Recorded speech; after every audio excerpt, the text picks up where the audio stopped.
Le Sénégal a attribué les fréquences permettant l'utilisation et l'exploitation de la 5e génération des réseaux cellulaires dans le pays pour permettre aux usagers de bénéficier des technologies les plus modernes.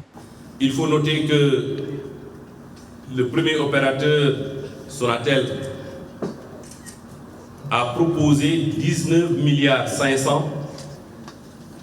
pour le bloc de base, c'est-à-dire les 60 premiers mégas. Sonatel a également décidé d'acheter 5 blocs supplémentaires, c'est-à-dire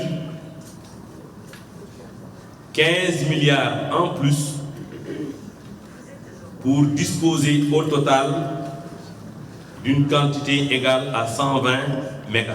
Les avantages de la 5G sont particulièrement la vitesse de connexion jusqu'à 1000 fois plus rapide que la 4G en faible taux de latence et la possibilité de connecter tout à tout.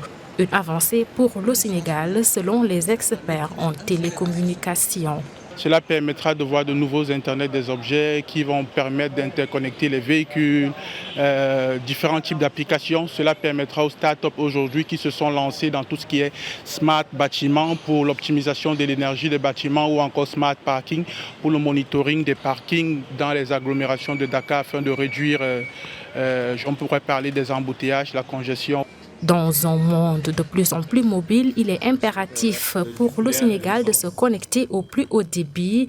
Une innovation certes, mais pour cet ingénieur, le défi de la couverture s'impose.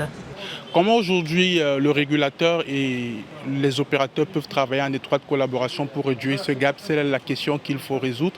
Moi, je penserais personnellement qu'au niveau des coûts, des frais de licence, au niveau de l'autorité de régulation, alors si nous revoyons à la baisse ces frais d'acquisition de licence, certains opérateurs pourraient utiliser cet argent-là pour préparer leur réseau d'accès afin de pouvoir accélérer la couverture dans les zones rurales.